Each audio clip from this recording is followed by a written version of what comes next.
we had done differential equations of first order in which degree of dy by dx is 1. But in this lecture, we will study differential equations of first order but not of degree 1. That is, we can have degree greater than 1. That is, power of dy by dx is maybe 2, 3 or 4 or something else greater than 1, that is. Now we have 6 methods for solving differential equations of first order which have not degree 1. Equations solvable for p. p को हम यहाँ पे लिखते हैं p is equals to dy by dx. Next second method second क्या है? Equation solvable for y. Third, equation solvable for x. Lagrange equation, Clairaut equation and reducible to Clairaut equation. We have these 6 methods for solving such type of equations. We will first see equation solvable for p. So equation solvable for p. See this example, dy by dx whole square minus 5 dy by dx plus 6. So we have this example. Here what we do, we will first put dy by dx equals to p. We will try to solve this differential equation. हम क्या करेंगे, हम चाहेंगे कि ये जो dy by dx है उसकी डिग्री 1 आ जाए. तो हम इसको किस तरह से सॉल्व करते हैं? dy by dx को हम p सब्सटीट्यूट कर देंगे तो हमारे पास 1 क्या बन जाएगा, p स्क्वायर हो जाएगा, ये माइनस का 5p बन जाएगा, ये 6 रहेगा, प्लस 6 इक्वल टू 0. अब हम इसको इस तरह से लिख सकते हैं p minus 2 p minus 3 equal to 0.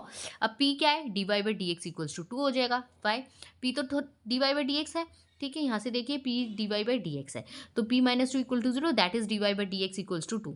अब हम इंटीग्रेट कर देंगे यहाँ पे तो हमें मिलेगा y equal to 2x plus some constant से c1 is added and p minus 3 equal to 0 से हमारे पास ये चीज़ आ जाएगी. इसको इंटीग्रेट करेंगे तो हमारे पास आ जाएगा y equals to 3x plus c2. इसका सोल्यूशन क्या हो जाएगा? अब हमारे पास इस तरह से दो चीज़ें आ गई हैं, y equal to 2x plus c1 and y equal to 3x plus c2. अब इसका जो जनरल सोल्यूशन है वो क्या होता है? इसका जो जनरल सोल्यूशन होता है वो होता है इनका product, y minus 2x minus c1 into y minus 3x minus c2. तो सारी चीज़ हम लेफ्ट हैंड साइड ले आए हैं. हमारे पास क्या था, y equal to 2x plus c1, तो हम लेफ्ट हैंड साइड ले आए हैं, y minus 2x minus c1 बन जाएगा एंड सेकेंड हमारा y minus 3x minus c2 बन जाएगा. उनका हम प्रोडक्ट कर देंगे तो हमारे पास जनरल सोल्यूशन आ जाएगा where c1 c2 are constant of integration. Next we see what is the working rule for solving such type of equations. सबसे पहले हमारे पास है इक्वेशन सॉल्वेबल फॉर p. जब हमें इक्वेशन p में सॉल्व करनी होती है तब कैसे करते हैं हम? तो हमारे पास है let p naught pn plus p1 pn minus 1 and so on pn minus 1 plus pn equal to 0 be given differential equation of first order. ये गिवन डिफरेंशियल इक्वेशन है और ये फर्स्ट ऑर्डर की है, ठीक है. फर्स्ट ऑर्डर है but इसकी डिग्री n है जो कि ग्रेटर देन 1 है, मतलब इसकी डिग्री 1 नहीं है. ये फर्स्ट ऑर्डर की डिफरेंशियल इक्वेशन है.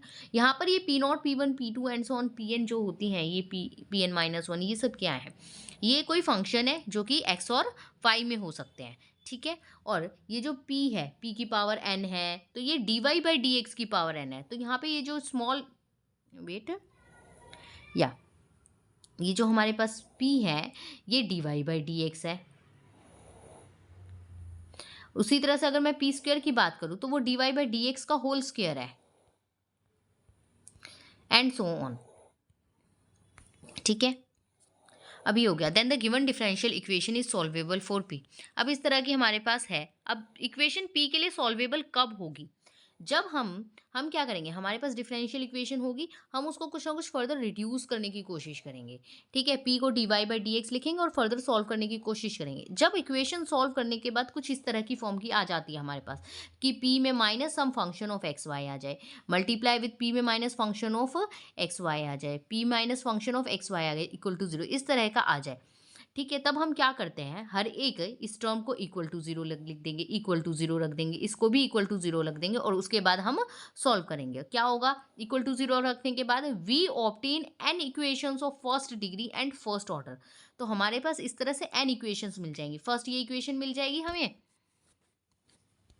फर्स्ट इक्वेशन हमें ये मिल जाएगी, सेकंड ये मिल जाएगी एंड सो ऑन करते करते हम एन इक्वेशंस मिल जाएंगी और first n equations of first degree and first order. जैसे कि हमारे पास इस एग्जांपल में हुआ था, यहाँ पे हमने क्या किया था, dy by dx को p लिख दिया, उसके बाद हमारे पास ये हो गया p minus two p minus three equal to zero गया। ये सेकेंड ऑर्डर का था, तो इस तरह से हमारे पास दो ही इस तरह की फॉर्म बन के आई हैं। फिर मैं हमने हर एक फैक्टर को इक्वल टू जीरो रख दिया, p माइनस टू को इक्वल टू जीरो रख दिया, p माइनस थ्री को इक्वल टू जीरो रख दिया, और उसके बाद हमने सॉल्व किया तो ये सिंपल डिफरेंशियल इक्वेशन बन गई फर्स्ट डिग्री की, और उसके बाद हमने इसको सॉल्व कर दिया।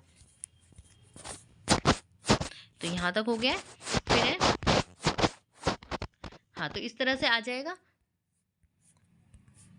तो यहाँ पे P1 नहीं आएगा, यहाँ पे दिस इज जस्ट P।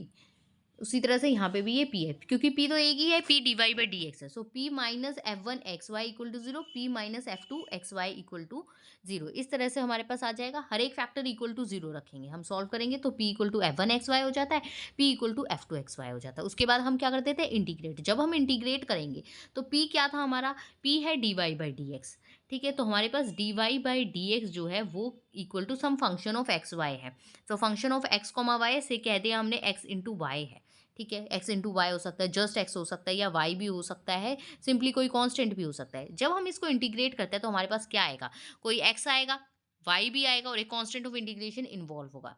ठीक है, जब हम इसको इंटीग्रेट करेंगे तो क्या होगा, d y by y x d x. इस तरह से सॉल्व करेंगे तो जो सोल्यूशन होगा वो वाई की टर्म्स कंटेन करेगा, एक्स कंटेन करेगा, और एक कांस्टेंट ऑफ इंटीग्रेशन कंटेन करेगा।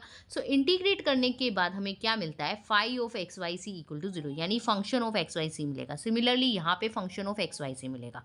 तो जनरल सोल्यूशन क्या हो जाता है, इन सबका product, phi one x y, phi two x y and so on phi n x y, ये कॉमन ही आएगा, इन सबका प्रोडक्ट होता है। Next, we have another example for such type of equation which are solvable for P. So, solve dy by dx whole square plus 2x dy by dx minus 3x square equal to 0. Again हमारा first of all हमें क्या करना होता है, d y by d x को p substitute करते हैं। उसके बाद हम आगे देखेंगे कि इक्वेशन किसके लिए सॉल्वेबल है। यहाँ पे तो हम पी के लिए ही देख रहे हैं, आगे भी हम करेंगे। ठीक है, d y by d x को जैसे ही हमने पी लिखा तो वी हैव यहाँ से क्या बन जाएगा, p square plus two x p minus three x square equal to zero. Further मैं सेकेंड ऑर्डर की डिफरेंशियल इक्वेशन इसको इस तरह से स्प्लिट कर सकते हैं हम। सेकेंड ऑर्डर की क्वाड्रेटिक इक्वेशन है, इसको हम इस तरह से स्प्लिट कर देंगे, p square plus three x p minus three x, इसके स्प्लिट कराया हमने। उसके फैक्टर हम इस तरह से बनाएंगे, p plus three x minus x p plus three x equal to zero, और it can be return like this, p minus x into p plus three x equal to zero. अब ये इस तरह की फॉर्म की आ गई है, यानी अभी हमने पीछे देखा अगर इस तरह की फॉर्म की आ जाती है तो इक्वेशन सॉल्वेबल फॉर पी होती है। जब सॉल्वेबल फॉर पी होती है तो क्या करते हैं, हम ईच फैक्टर को इक्वल टू जीरो रखते हैं। यहाँ पे देखिए क्या लिखा था हमने,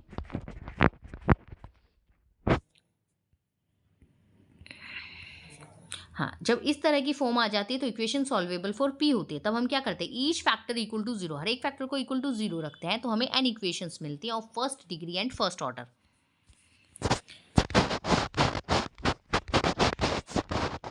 तो यहाँ पे क्या होगा, ईच फैक्टर को इक्वल टू जीरो जब हम रखेंगे,